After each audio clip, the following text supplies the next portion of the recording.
अमेरिकेत फ्लोरिडामधल्या fort Mears इथे एका नाईट क्लबमध्ये झालेल्या गोळीबारात 2 जण ठार तर 14 जण जखमी झालेत। स्थानिक वृत्तवाहिनीनं दिलेल्या माहितीनुसार क्लब ब्लू इथे एका टीन पार्टी इथे घटना घडली। या प्रकरणी किमान एकाला अटक करण्यात आली। ही अतिरेकी कारवाई नसल्याची प्राथमिक माहिती। मात्र या घटनेनं महिनाभरापूर्वी ऑर्लँडोमध्ये घडलेल्या हत्याकांडाची आठवण जागी केली।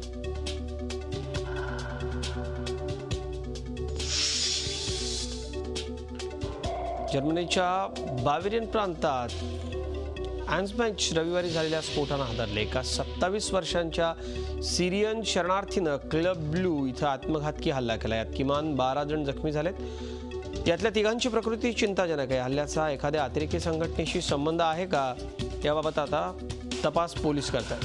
क्लबचा ताबा पोलिसांनी घेतला।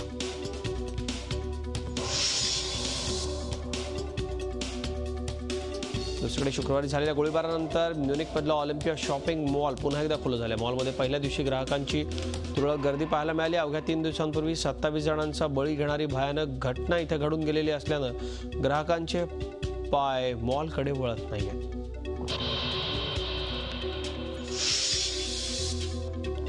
अमेरिकेतल्या कॅलिफोर्नियात लागलेल्या भीषण आगीत 18 घरं जळून खाक झाली। यात किमान एकाचा बळी गेल्याची शक्यता वर्तवण्यात येते। एंजल्स नॅशनल फॉरेस्ट पासून जवळपास 130 चौरस मीटर परिसरात ही आग पसरली। तब्बल 1600 अग्निशमन दलाचे जवान आगीशी झगडतात। उत्तर चीनमध्ये आलेल्या पुरानं अधिक उग्र रूप धारण केलंय। मध्य उभय प्रांतात पावसानं कहर केला असून येत्या काही दिवसात त्यात आणखी वाढ होण्याची शक्यता आहे। त्यामुळे पुराचा धोका असलेली अनेक गावं रिकामी व्हायला प्रशासनानं सुरुवात केली आहे। अनेक गावांचा संपर्क तुटला। रस्ते दुरुस्तीचं काम युद्ध पातळीवरती सुरू झालं।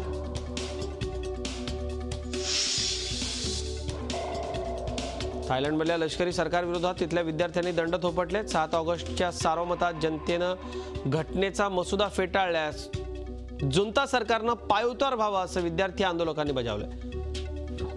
या घटनेनं देशावर लष्कराची पकड अधिक घट्ट होईल असं आंदोलकांचं मत आहे।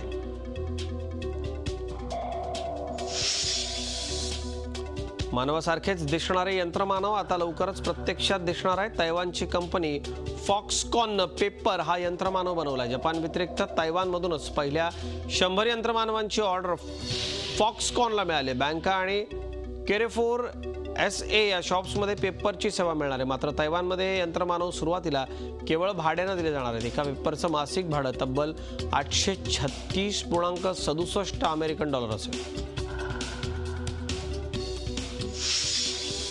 पोकेमॉन गो या ॲनिमेटेड रिलेटिव्हवर आधारित असलेल्या गेमचं सध्या साऱ्या जगात फॅड पसरलंय। ब्रिटनमध्ये 26 वर्षीय सोफिया पेट्रास या तरुणीनं महिन्यात 2000 पाऊंडांची नोकरी सोडून पोकेमॉनशी संबंधित काही महत्त्वाच्या व्यक्तिरेखा विकायला सुरुवात केली।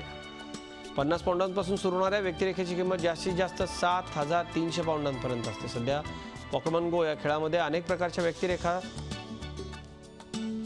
सारख्या लागत प्लेयर्सच्या सहकार्याकरता हव्या असतात। त्या व्यक्तिरेखा जितक्या ताकदवान तितकी त्यांची किंमत जास्त असते। या व्यक्तिरेखा eBay सारख्या अनेक वेबसाईट्सवरती खरेदी विक्री करता उपलब्ध आहेत। सोफियाला देखील या गेमचे वेड लागले आणि त्यातूनच तिनं हा नवा व्यवसाय सुरू केला।